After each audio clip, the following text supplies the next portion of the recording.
I just canceled. Where's the cancel? I think the same button as the cruise control button. I think. Or baka when Because some cars have canceled. No, yeah, you could do brake too. But nag-brake siya? Ah, see. So that means it works, right?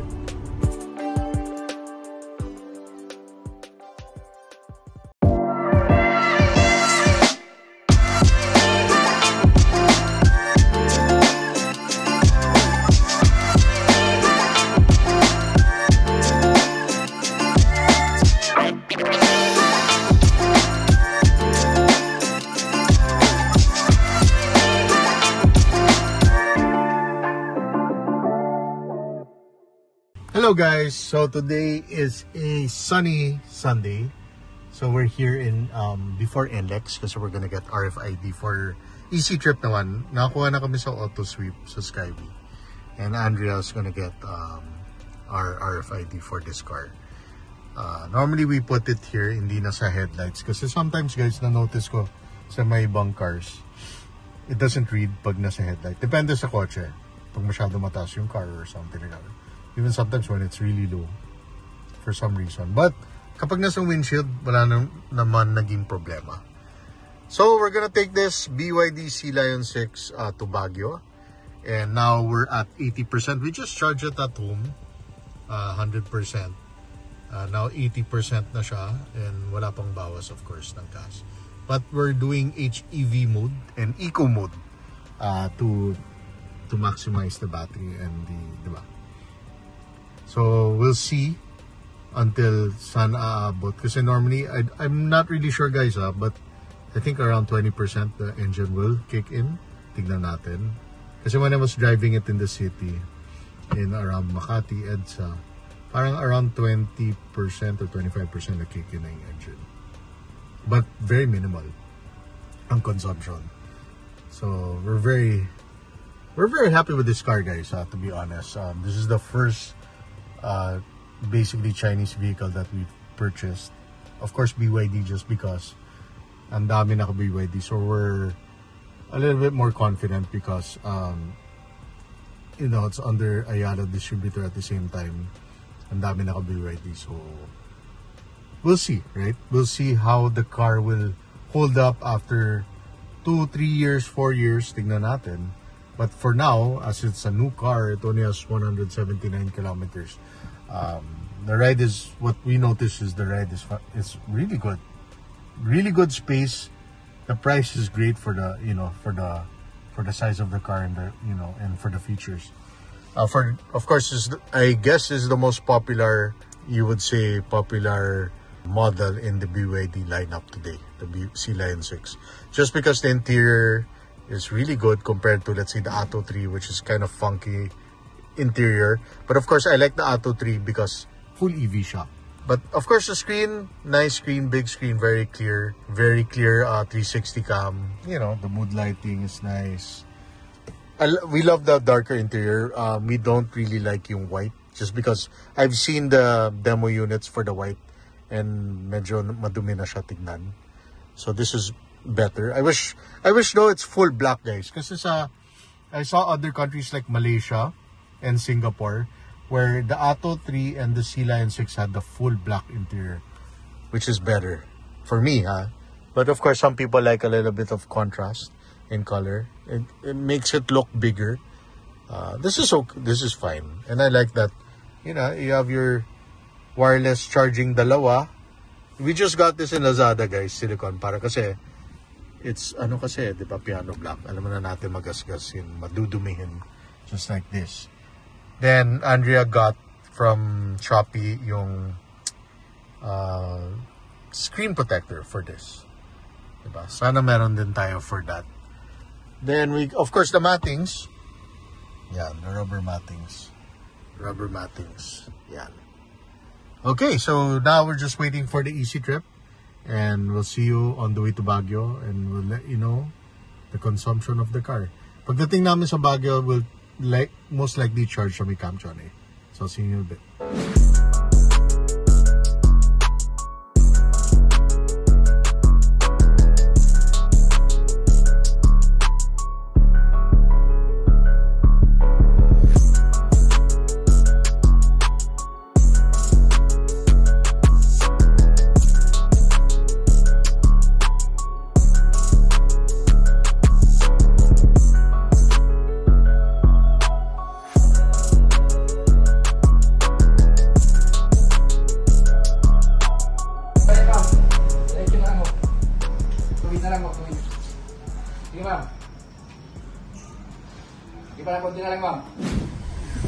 Hi, BYD. What? Close passenger window.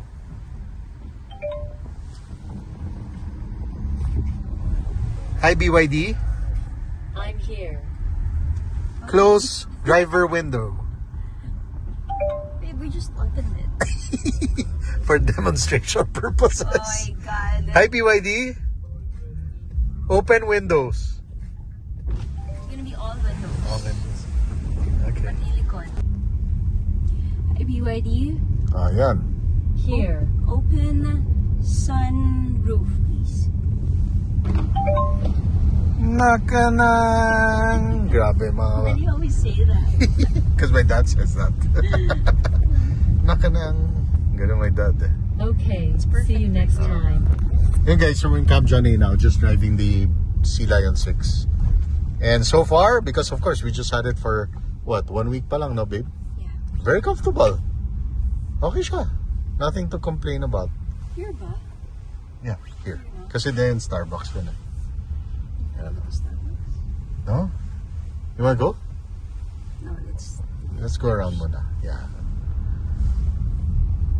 Comfy talaga. it's really comfy. Yeah. I just hope, guys, na only time will tell how this car will be, right? So hopefully by a year or two, we'll have feedback about this car, or even earlier. Kahit nga 6 months eh.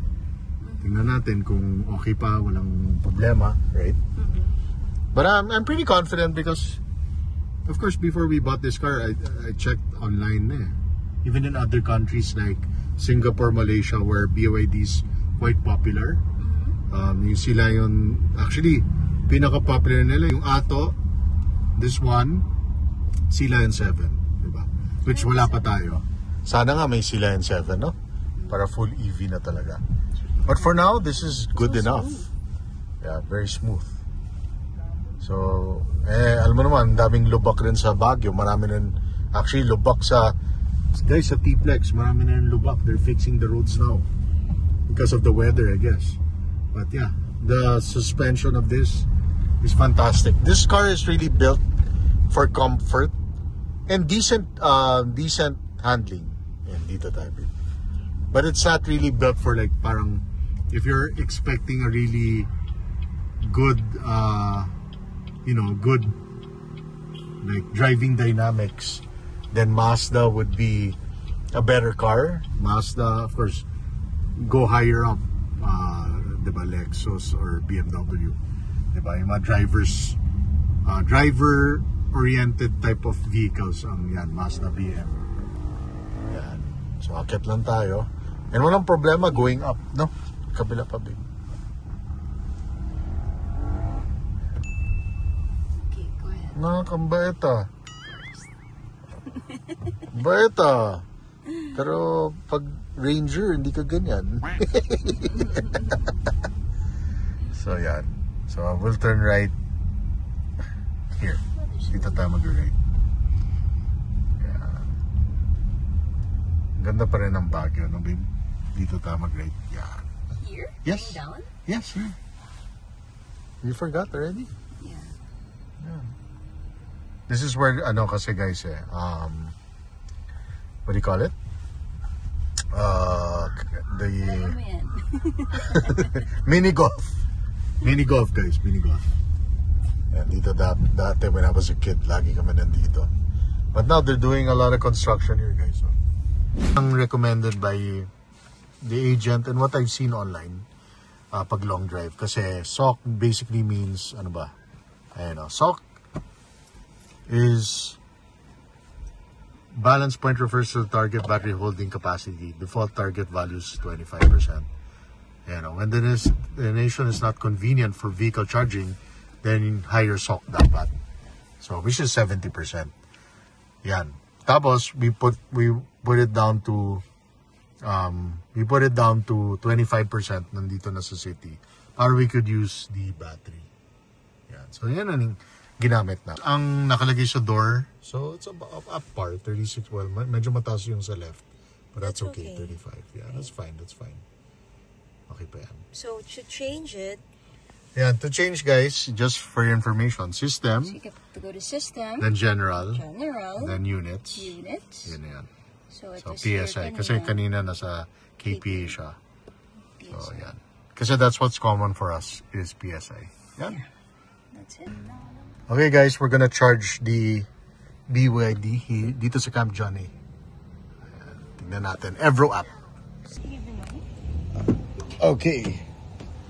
So, dito guys sa Camp John Hay. So, you have a Evro app. So, what I did, you open your Evro app. Yan, you open your Evro app. Tapos, if you don't know magkano lalagay mo guys, you could put the percentage of the car yung natira. Let's say 40% or 30%. Lagay mo. Tapos you type it in, then lalabas kung magkano yung gagastos mo. Let's say, you want to charge until 80% lang guys, lalabas. So in our case, we're spending 45% to 100%, 281 pesos. Yeah. So that's not bad. Imagine 281, diba? Ano na yan? Gagamitin na natin yan hanggang until we go home from Baguio. Yeah. So now, yun yung charging rate.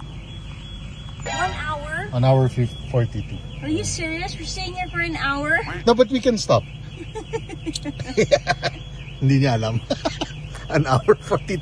Pero guys, you can stop You can stop charging. Let's see kung mag 80%. Kung mag 80% na lang. Yeah. Oh, yan na, 80%. Oh, yan. Pag 80%. But you paid for 100, diba? No, pero I think it will load back to the Evro app naman. So, okay lang. Oh, careful.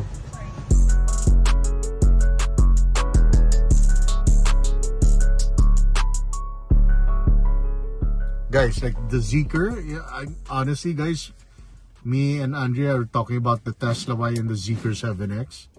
Two really good cars that compete with each other. And I'm in the hunt for that, guys. And if ever we do get that, we will really... I'll do a lot of videos about the Zeekr. I've been checking YouTube. Ang daming maganda about the 7X Zeekr. Yeah. Ang ganda ng review. Not just in China, but in Norway, in European countries, guys. Binibili ang Zeekr, popular. Yung Rox naman, popular sa Middle East. So, and in the Middle East, guys, they use that in the desert. So, the car has to be matibay kasi that's what they use for Land Cruiser Patrol. But it's built pala in, I think, it's built in the Middle East. Oh, really? In UAE, I think, based on... Sa... Correct me if I'm wrong, guys, but we watch yung kay Panda, King Panda. We watch his vlog. Bumili siya ng Rox. And it's a nice car. Medyo mahal lang. Mapapaisip ka kasi at 4 plus... But cheaper than the Land Cruiser or the... Yeah, cheaper than a Land Cruiser. Tapos that is basically, it's not a plug-in or full EV eh. Basically, para siyang Nissan Kicks. The engine charges the battery. But ang mileage, ang range siya malayo rin. Yeah. So, ang daming cars, guys. There's Li Auto. Very impressive. Really. That's why, I guess, binitawan ng Ayala ang Honda. Diba? Kasi it's not selling well, guys, eh. At a business point of view, if you're not selling, it's hard to keep the brand. That's why they're concentrating talaga on BYD. Diba, babe? Yes. Okay, say bye-bye. And we'll see you on the upcoming vlogs for this car. Yeah. And whatever car that we show in this channel. Kasi we want to just show people na we buy these cars, we're gonna review them as is. Kasi we own these cars, hindi naman lent out to sa amin. Binibilin namin these cars to tell you for us, if it's good. For other people, it might not be good. Yeah. But for us, as of now, we're very happy initially. Yes. So, see you in the next vlog. Bye. Bye-bye. Party, party! Parang nasa disco, Dapat Hi guys, so we're going down Baguio. Pahabol lang to. So, we put the regenerative braking at high. Tapos, sock at 60. Yeah, wala na sinabi ko na eh. Basta now, we're going down. We haven't used gas. 59% from 50 from Baguio. 59. So, not bad, guys. It works. Negative. Negative. So, you're basically charging. You're in the charge meter. Galing.